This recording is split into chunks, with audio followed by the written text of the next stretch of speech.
Don't skip. No, bad. Skipping is bad. You should listen what I'm going to say about each hero, so you know what makes them so strong when you run to rank up solo. Hello my friends! So, it's a new season again, and I want to give you 3 heroes for each role that you can main in this season, so you have it easier to rank up. Before we start, I want that you write your heroes you want to main in this season into the comments. Let's see how many of your heroes are on my list. We start with the gold lane. The 2 most OP heroes here are Nathan and Clint. But even though they received nerfs, they will stay on the top of the ban list until they receive another nerf. So I wouldn't recommend them right now, simply because you can't use them in the majority of your matches. Instead, I can recommend you 2 other MMs who are the strongest pick right now, and that will be Brody and Beatrix. Both of them can survive on their own against pretty much any enemy. Beatrix can safely farm with a sniper rifle if she plays against a strong early game hero, for example, and if you play against another MM, you can dominate your lane with her, since she's one of the only MMs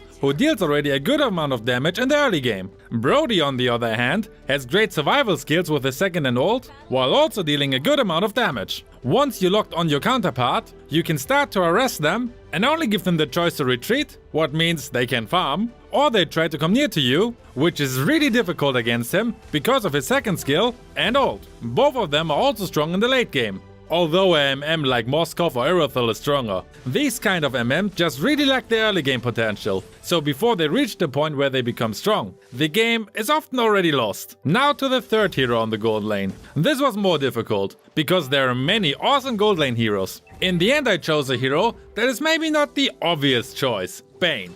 Now, why should you use Bane on the gold lane? First, you should use the spell Arrival, since your main goal with Bane is to push. Secondly, his first skill is perfect to harass weak early game heroes, so you can dominate your lane against those kind of heroes. And because you can control your lane, you can help out in the jungle area and in the mid lane, and easily go back top with your Arrival spell if your counterpart tries to push. Once you've reached the mid game, you will try to push whenever possible. Always have that in mind. I need to push. You may not have the best medals with this kind of playstyle, because pushing is always risky.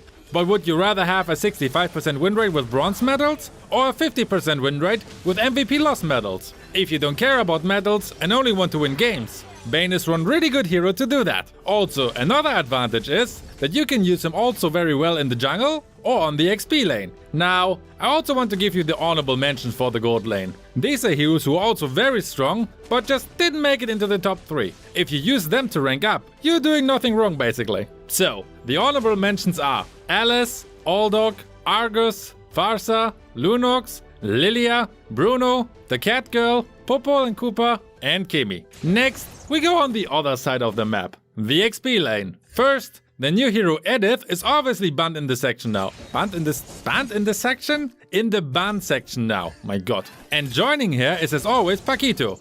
Although, he's not on the top of the ban list anymore. The power creep is real here. But who need a boxer anyway, when you can play a freaking dragon? Yuzong has the potential to 1v5 the whole enemy's team if they're dumb enough to not run away from him in his dragon form. The lifesteal he gains from his passive is so huge that there are not many heroes who can deal with him in the 1v1. If you learn how to activate his passive quickly, you become an unstoppable machine. The complete opposite to a dragon is the next hero. This is more a case of fight, feed or fury. The little girl with a big scythe. She has everything you need to dominate your lane. Good damage, awesome lifesteal abilities, and 2 skills with strong CC effects. She is of course not a hero with burst damage, but slow and steady, you can lower the enemy's HP, while you recover yours from the enemy and everything around you that is alive. In ganks she's also super strong and can basically act like a second tank because of her CC and lifesteal. So if you need a hero for the XP lane that can deal with pretty much any enemy, he's one of the best choices for you.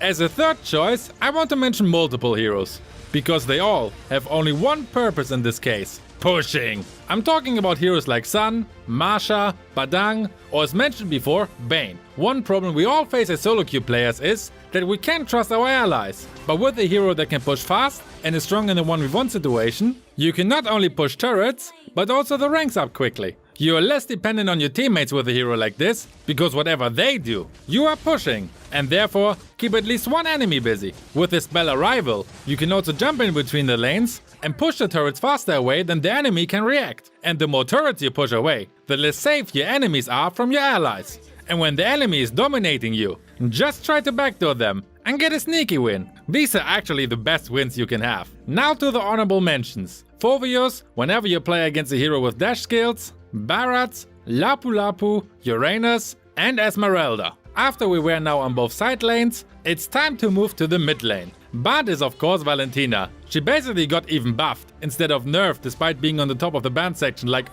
pfft. This lane is almost completely dominated by mages. And that's why the first hero is an assassin. Well, assassin mage actually. It's a cute demon, Selena. She's not the easiest hero to play, but once you manage to aim her second skill, have fun annoying the enemies non-stop. She has not only one of the longest stuns in the game, but you can also deal a huge amount of damage with her. With your first skill, you can also reveal some parts of your map for your team, so she's easily one of the best support heroes for the team. If you need a mage that is easier to play, because you just need one to pick up every once in a while, then Vale is probably the best choice for you. Use for his first and ult the damage increase option, and for his second skill the knock-up effect. Stay in bushes, and once the enemy comes by, boom, they're dead. In ganks it's even easier, because in the chaos, many enemies don't even notice when you're getting close to them. With his passive ability to get more movement speed, he's also awesome to rotate up and down, so you can support the whole enemy's team with your CC skills and damage. The last hero who's also awesome at rotating is Farsa. The enemy is in range, or a gank is happening, just nuke them to the freaking moon with your ult, and it's easy GG. Well, it's not that easy. You need a really good positioning with her, and playing against super fast heroes is also not ideal. But if that's not the case, you can turn around any gank with your nuke ability, and not only that, you can use your ult for example to secure turrets when your team is taking them down. Plus, whenever you're in a difficult situation, you can just fly away easily into safety and laugh at your enemies while doing so. Now again, the honorable mentions: Kagura, Eve, Luyi, Sicilian, Lilia, Lunox, Matilda, and Beatrix. Let's move on now to the least favorite role for many players, the roam role. Although you can have a lot of fun as a roamer, especially since not all roamers must be tanks. We start with my go-to tanks though, Kufra and Tigreal. Both of them have super strong CC skills, so if you're able to make a good setup, and you don't have 4 headless check-ins in your team, you can make your enemy throw the phone against the wall. One godly setup is often enough to win an entire gank. And honestly, if you ever catch 5 enemies with either Tigreal's or Kufra's ult, which resulted in a total wipe-up for the enemy, then you want to do it again. It's almost as good as get a Savage by yourself. If you have a lot of bulky heroes in your team though, then Estes is probably the top roamer. He can make your whole team almost unkillable, and the enemy can't really do anything against it, except running away or getting beaten down to death. The team composition is important here though. If you have a lot of burst damage heroes in your team, you better choose one of the 2 CC monsters I just mentioned before. As honorable mentions we have Matilda, who actually will deserve a spot in the top 3 as well.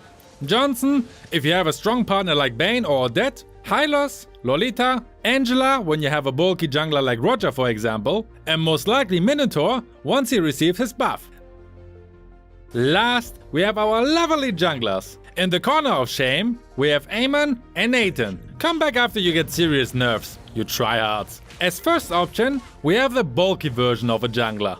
And it's my good friend, Roger. He deals a huge amount of damage and can sustain a lot. He has the ability to become invincible for a brief moment, has range and melee attacks, and once you are below 40% HP, you are officially his prey, and you can only pray that your allies come to save you from him. The hardcore version of this is when he has Angela who ults him. Then he becomes almost unkillable, and you can only try to run, what will not work though. Someone you can't run away from as well is Hayabusa. With his ult, you become invincible as well, just for a much longer time, while the enemy squishy hero is screaming for their lives. If you manage to ult a squishy enemy when no other unit is around, it's almost a guaranteed kill. With his first skill, you also have another skill that can deal a huge amount of damage, and once you learn how to use his shadows effectively, you become a nightmare for any squishy hero. Just make sure that your shadows are still active after your ult is over. Otherwise, if you didn't manage to kill every enemy around, it could backfire horribly. As last hero, we have another hero who can become invincible for a brief moment.